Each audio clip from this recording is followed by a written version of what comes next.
Good morning, everybody. Happy, thankful Thursday. Happy, thankful, thriving Thursday. I hope you're having a wonderful day.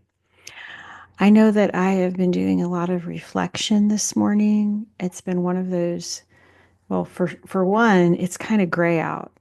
And for two, I've just had a lot of things on my mind this morning. So I don't know if you've ever had days like that, but it's been a very thoughtful, very intentional morning that I've had. And so I hope you can appreciate that. So I'm in kind of a really deep place right now. Um, so you can kind of see my background. I have a very, very close person to me in my life that actually painted this picture a while back. I asked them to paint this picture for me, and so they did. And so I decided to use this as my background. So if you're wondering where I got the background, it is a personal um, commissioned piece of art that I asked someone to give me. Today, we're going to have an amazing lady. Her name is Cate. She's waiting right now, so I'm going to admit her in and then I'll do the introduction.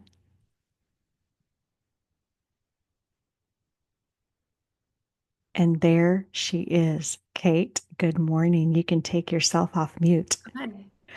Good Good morning. Good morning, everybody. We are now joined with Cate Jones, and she has an amazing book that she has authored. She and I had a great conversation on the phone yesterday, maybe for like close to 2 hours, and we just went on and on and on. I mean, we could have gone on all night long. I know we could have gone on and on. It's just really cool when you meet people like that, and they're out there somewhere in the world, and and then you meet and then you talk and you connect and you just have this instant connection and you just keep like layer upon layer. You're just like an onion and you're going, wow, I'm so glad I met you. So that's how I feel about Cate. We're instant friends. Um, Gosh, so much. But you know what? Without further ado, here's Cate. Cate, thank you so much for joining us here on Cari Tells the Story. Happy, thankful, thriving Thursday. How are you? Well, thank you, Cari. Thank you for introducing me. Thank you for having me on your show. And I am really, it's well appointed that this is a thankful Thursday because I have a lot of thankfulness in my heart, and to even share a little bit of the story that I've written to help express where I've come from, what I've been through. I am so grateful for this opportunity. So I will do my best to, in half an hour, to tell you, like, hit on the high points, maybe some low points, but yeah, it will not be a thorough overview, but I will do my best to share something. So Outstanding. Outstanding. So, Cate, first of all, we love your accent. Where are you from? I'm from the true deep south. I'm from New Zealand, so right at the bottom of the world, underneath Australia, a little country, 4 million people. So that's where I was born and raised and lived till 2012. So if I speak a bit funny, Cari, you'll be able to interpret for me. Absolutely. I'd be happy to. And so, Cate, you wrote a book and tell us the name of your book. Tell us a little bit about your book. Tell us what caused you to actually write the book. Well, my book, and I just put a poster up at the back so you can see it. It's called Red Sea Road to Sinai. So there is a Red Sea in the Middle East. And so the book explains the cover. So the cover is it very much illustrates elements of my story. And I can tell you a bit about that, but maybe I should tell you something of my story, and then I will link it to what the cover represents. Absolutely. So, Yes, please. as I said, well, I was born and raised in New Zealand, and I had a good family, a successful childhood, and um, I trained as a registered nurse. So I got my qualification as a registered nurse, and And then I moved out of my hometown and area to the South Island, and it was there I met my husband, I was 24 years old. I was working in my first nursing job, and um, I met him. And very soon afterwards, we were married. So, so as and I was born in a raised in a Christian home. So I was very much looking for someone who had the same kind of values and outlook and desires as I had. And he came upon my path, was very persuasive, um, very drawing. And so we married soon after. I was 24 years old. Mhm. And my intention was love, Mhm. to love him, be loved by him. But it became apparent quite quickly that he had a different intention in that marriage. So um, we were married just a year, and we went into the ministry together. I left my nursing job, which, I'd only been in there a short time, a couple of years. Mhm. We went into Salvation Army Training College. Oh. Um, Within that time, I got very sick. My mental health declined. So I had not had any mental health issues in my childhood or teenage years. And and yet, 18 months into the marriage, my mental health deteriorated. My I I I succumbed to anorexia and depression and anxiety. And what had been happening in this 18 months of marriage was that my boundaries had been trampled on. And, what was a natural, power that we should carry to be able to make choices that got overtaken. Hmm. So there was control being exerted, which shouldn't have been, and power being taken that shouldn't have been. And so I ended up in this place of having anorexia as an adult. Um, it was my way of being able to control a part of my life where I couldn't have Gotcha. control on other parts. So Okay. that was such a slippery slope. And I ended up, we went through our training. That put a lot of pressure on me. But we came out, and my mental health kept deteriorating. So I ended up attempting suicide, being hospitalized. It was a cycle of up and down we had 22 years of marriage. Um, in that time, um, I had a number of hospitalizations, mental health admissions, Hmm. 4 attempts I made on my life, Hmm. um, medications.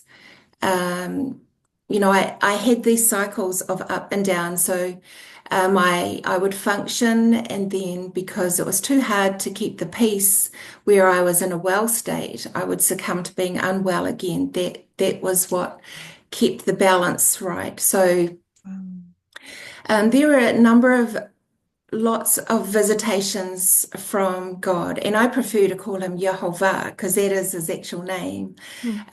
And I didn't know this until later in my journey, until I came to the USA actually. So I always called him God then, but now I prefer to call him by his actual name, which is Yehovah. That makes So sense. yeah, so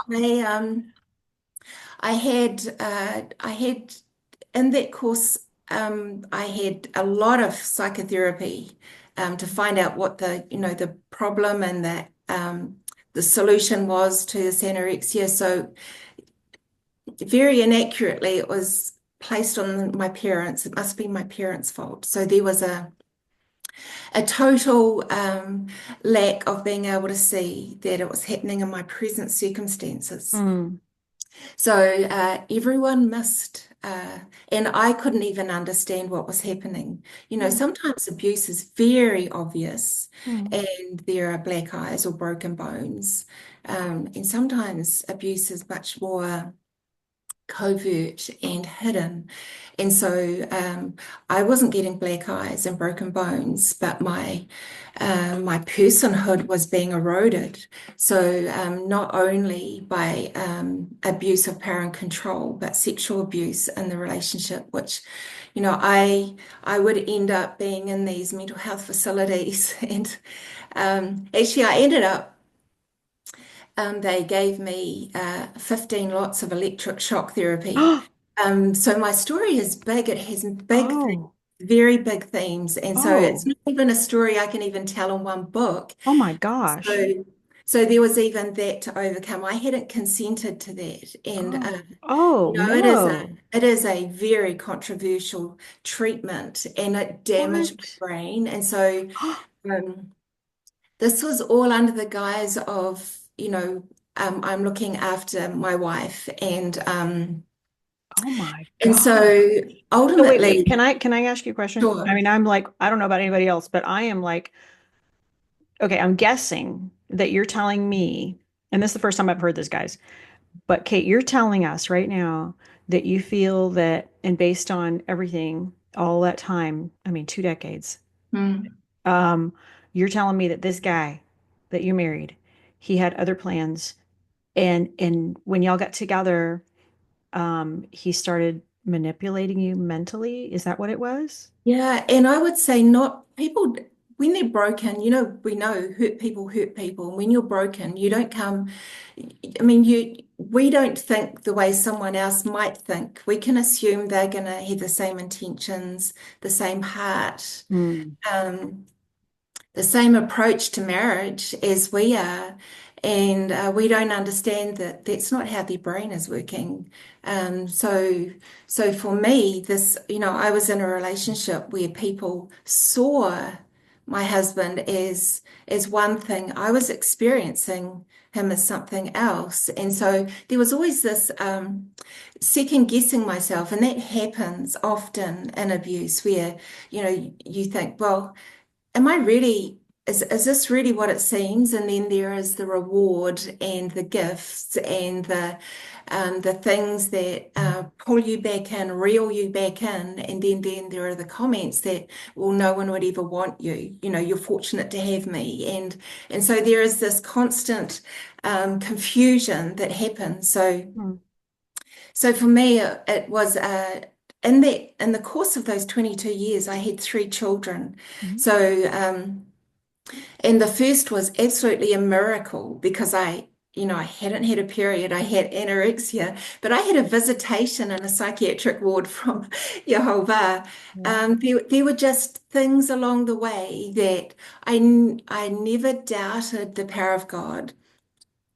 In my most desperate and darkest times, I did doubt that He had the power to penetrate the bubble that I was in. Mm, Um, but he remained the one constant in my life, that's and great. so there was. But I started listening more because when I tell this story, and yeah, this is the book.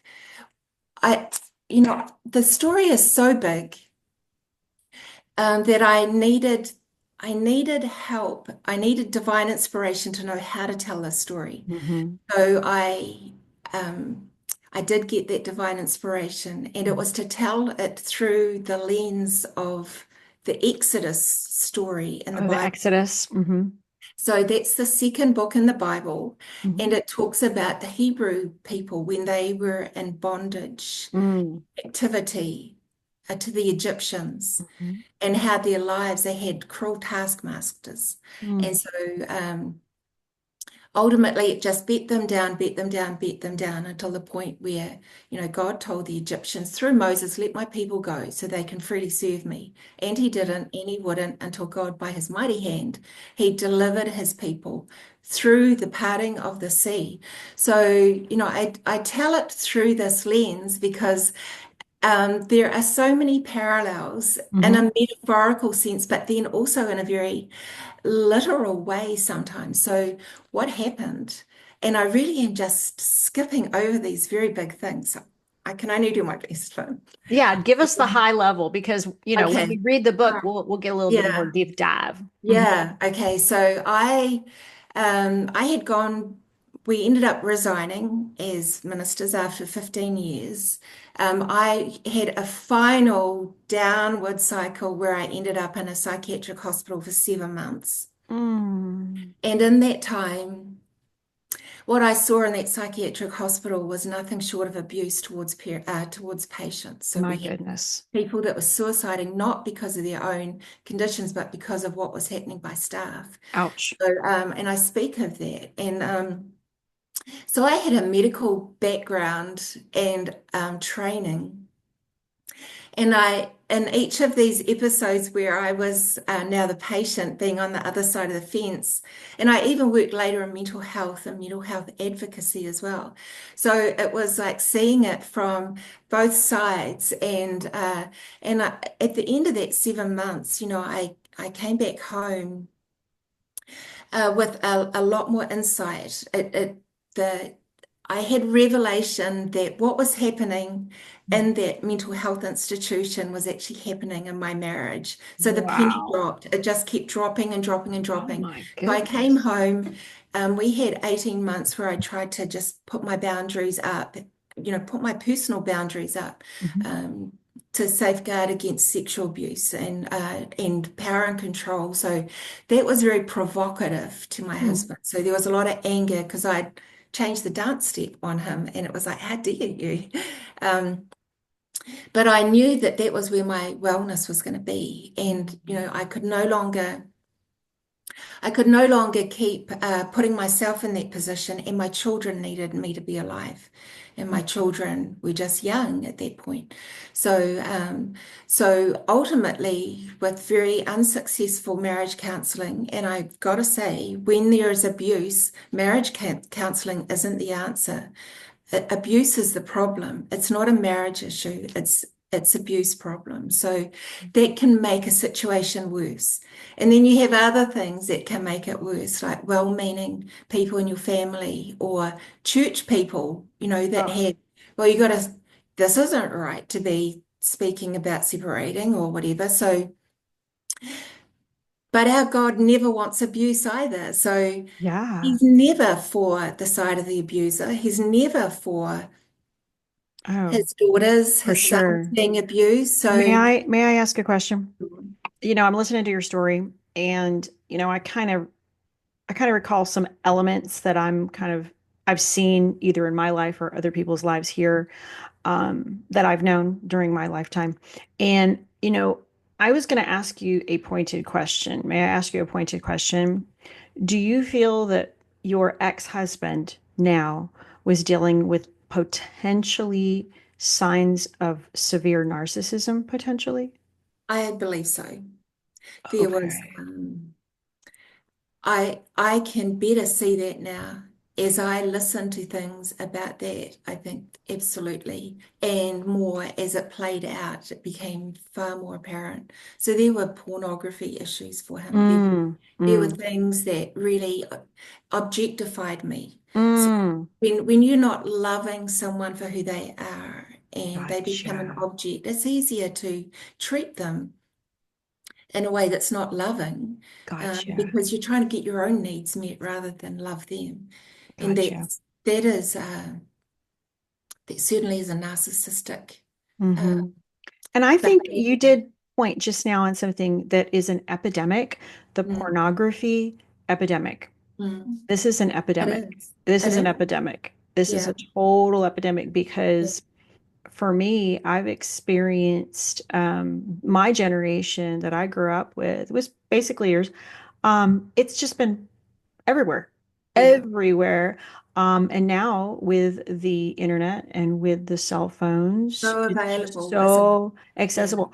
Yeah. And in religious Mm. situations, I mean, you've been seeing all this exposure Yeah. happening, Yeah. which is great all over Yeah. the religious. world, and one would think that, and this is just me, one would think that a safe place for a marriage or a safe place for children to go to a nice youth group or a nice children's church. I mean, most people are like, oh, yeah, let's go to a church. And now, because of all this exposure, which is good, and all these people that are addicted to pornography and, like you said, probably objectifying potentially their wives or other people, Yeah. um, this is an epidemic. And Mhm. I feel passionately about this, that there has to be some resolution, that Yeah. has to be some place for people who are addicted to this horrible, horrible thing that they've Mhm. allowed themselves to become addicted to. They have to be able to go to places to help them so Yeah. they will no longer abuse people and Mm, use people mm, for their own pleasure. And unfortunately, you had to deal with it in your marriage. And then when you were supposed to be getting help, you didn't get help because you yeah. were also being abused in there. Were your doctors or your psychiatrists or your psychologists, were they helping you at all, or were they also lost in space? Well, I think there's a general there was, at least, I don't know now, but there was a general belief with anorexia that, it comes from your childhood issues. Um so that, if you're a detective, you look at everything and everyone if you're trying to find, well, who murdered this person or who assaulted this person. And so even the person closest that says it wasn't me, I mean, that person has to be looked at if a policeman is doing their job. And so were the mental health people good detectives? I would say not so much. I had some good people, and I had some not so good people who are mental health professionals. But I think, what the other part of my book, which is a big thing, is that I actually want people to see beyond not just the human face to someone who abuses you or me or anyone, but what is behind and who is behind that. So we have two very powerful forces, one more powerful than the other in our world. The God who created the world, who has all power, who is all good, all knowing, whose plans for us are good, for good and not for evil. And then we have Satan. We do have the devil, and we just need to look at mankind and the brokenness and what's happening. So my story is like, yeah, there was a husband, but what is behind that? It is the king abuser who abuses us in all kinds of ways. Um, and so the enemy is very cunning and very deceptive and hard. So you're saying that you feel, and just correct me if I'm wrong, let me just reiterate, make sure I'm understanding. You're saying that you feel that it wasn't your parents' fault, even though the doctors were telling you that it was most likely due to your parents and your upbringing, that you feel like you were being objectified by your abuser, which was your husband, the closest person in the whole wide world to you. Mm, And so you were put in a situation where you were like, okay, here we gotta go, here we gotta do this, gotta do that. yeah, Oh my God. And so you were having to deal with that. And then because of that, you probably were self-aware of your body. And so you were like probably going, oh, I have to be perfect, right? And so you're like, I have to starve myself so that I have to be perfect. And I can't have like an inch of fat on my body. So I could be like a runway model. Am I kind of tracking with you? But then you're yeah. saying also that simultaneously, while all this thing is happening in the natural realm, that in the supernatural realm, you're saying Mm, that there are powers that be that are also doing, yeah. Well, saying and doing and participating. Yeshua, Jesus, Yeshua's his Hebrew name. He said, I've come to give you life in all its fullness. Or the enemy, Satan, the scripture says he comes to steal, kill, and destroy. Well, he certainly has attempted to do that in my life, to steal, kill, and destroy. And he'll use any flesh agent who is broken or willing, available. So, yeah, I think it serves us well to look at the big picture. So that doesn't negate the responsibility of the abuser by any means. We are all responsible for what we do or don't do. But I'm just saying there is another power behind that we can better understand what's going on when we can see the big picture. So So you address this in your book? I do. Interesting. Yeah, I Now, think, do you have a website? oh, I do. Red Sea Road to Sinai.com. So So that's www.redsearoad to Sinai.com. so red, REDCSEA, road, ROAD. Yeah. To, T-O, Oh, to to Sinai, Sinai, SINAI I-N-A-I. .com. Yeah, .com. Awesome. So that's your So let website. me tell you why. So I ended up having to separate from my husband because he ultimately got very angry with me for changing the dance step.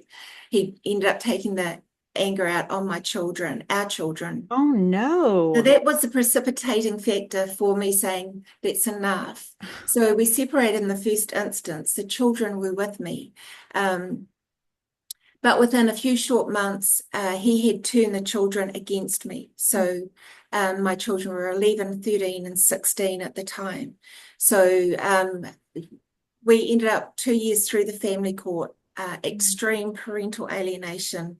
Mm, Um, I had a lawyer that had said in her 20 years of family court, she'd never seen a situation so extreme. mm, So my children ended up just regurgitating the lies that were being told about me. mm, Uh, and so they became caught in parental alienation syndrome, mm. which is a terrible thing. So you can have mild, moderate, or severe parental alienation. And this was definitely severe alienation. So So it what sounds like he was manipulating it was, and yeah, narcissizing, if that's yeah, even a word, yeah, them, yeah, and yeah. turning, like you said, turning the tables They became victims of that as well. They and became spinning the just story. extensions of his rhetoric and what he was saying to the Wow. courts. So I ultimately alienated my parents from their grandchildren. Mm, Anyone that had anything to do with me got cut off. that's So horrible. at the end of 2 years in the family court, that proved unable to help at all.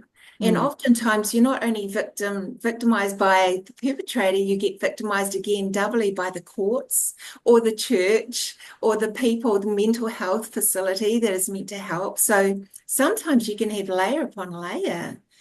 And mm, so it meant that it wasn't I couldn't even stay in New Zealand. So I was having my eldest daughter threaten to take me to court. I was having situations where my children would say to me in the street, get away from me, don't touch me, I'll call the police. So it became oh, just a very, very difficult place. that's So terrible, um, Kate. what That's happens terrible. is that you get your whole network gets polluted. So no one trusts you, no one looks at you right. So Mm, ultimately I had to flee. I had to move away. So I have this story where I had to, in order to save my life and rebuild my life, I had help. My friends helped me pack up, sell what I had, and mm. I got this round the world ticket for 3 months. I didn't know where I was going to end up. I couldn't stay in New Zealand, but I had a cousin in London, a friend in Chicago, a friend in Israel.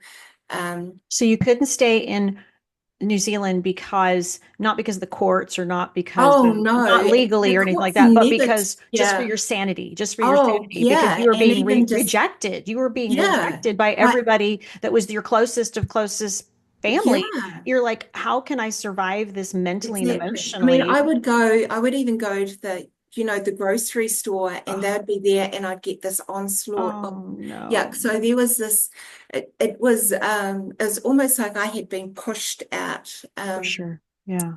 And if I was going to survive it, if I was going to Mm, become healthy and whole again for my mm, children to ever come back, I needed my life. So I ended up doing this 3 month around the world and really in a very traumatized state. I wasn't a tourist by any means, but I ended up going to these places thinking, I'm here, but I'm actually just trying to figure out where I'm meant to be in the world right now. And Yeshua was just he was just so gracious to me. It was like he put the right people at the right time at the right places that either helped me or encouraged me or provided something for me. Ultimately, I ended back in Melbourne, Australia. Oh, let me just let you know we only have a few minutes left. Okay. So I just Oh, got a little okay. reminder here. Okay. Um, you know what? This is a very compelling story, and I don't want to interrupt you. And I know it's like very deep, and this is a very deep subject. And everybody, I know there are people out there that are hurting and that Mm. are identifying and they're resonating with this, and they're saying, look, I need to read this book. How can they get this book today? They can go straight to the website. There's an ebook and a hard copy book. We're working on audio right now. And on the website, there's an interview with me. There are also reviews, written and video reviews. So if they just keep scrolling down, Mhm. they'll see a bunch of things that Mhm. we're wanting to use this as a healing tool because it is about helping people get set free. We're all in bondage of some sort. I Mhm. mean, ultimately, I did end up at Mount Sinai. I did leave New Zealand carrying just two suitcases, like this cover shows, and Mhm. the Father did make a way for me. So I would just want to say to people, you know, don't ever give up. There are times where I thought this is the end of the road for me. There is nowhere left for me. I ended up in the women's shelter here again in the United States. And, sometimes just event after event just gets. I had 6 years in the wilderness in Australia where, my body broke down. I mean, there were just so many things that happened, even consequential to the sexual abuse in New Zealand. So, we until we get untangled from these things, we're either going to repeat patterns, we're going to attract the same kind of people, Mhm. or we're going to just bottom out because we don't know where our lifelines are. But I just want to tell the viewers there is a lifeline. I am living proof that you know if God can save me through a multitude of ways, then He can save us all. His heart's desire is for all of us to be rescued, to be set free from bondage and trauma. And it's a process, it really is. But He makes a way, and there is hope. And my hope is that this book Mhm. and the one that Yes. follows that I'm working on now, Yes. that they will be true testimonies to what God can do in Yes. people's lives. Absolutely, Yeah. Kate. And you are such an inspiration to so many, myself and so many people today. And so, guys, again, thank you so much for joining us today on Cari Tells the Story with Kate Jones, author of Red Sea Road to Sinai. And you can find that today on Red Sea Road to Sinai.com. Feel free to reach out to her. She would love to hear from you. Like you can hear right now through her words and her testimony, her personal testimony, that she went through a lot. But here she is today, beautiful, sane, free. She has so much more to say, and we're definitely going to. Can we have you back? Sure. I'd love to come. Absolutely. Yeah, we want to have you back because what I want to do is I want to implement Wellness Wednesday. And so every day of the week, I know you can kind of tell I have Miraculous Monday, Terrific Tuesday, Wellness Wednesday, Thankful, Thriving Thursday, and Fabulous Friday. So I've kind of named it. Yeah. I didn't make that up, but I kind of named it so that we can kind of have what we're doing for the day. And so I'm just going to say thank you so much, Kate, for being here with us today on Cari Tells the Story. It was amazing hearing your story. We can't wait to have you back. We got to get that book today, and we're so excited. Next week, we're probably going to have Beth. Mhm. She's going to talk to us about AI, cybersecurity, and the economy right now. So thank you so much again for joining Cari Tells the Story today, everyone. Y'all have a wonderful and blessed, thankful, thriving Thursday. Thanks, Kate, for joining us. Y'all have a Thank you wonderful, very much. blessed day. Talk to you soon. Bye bye. Bye-bye.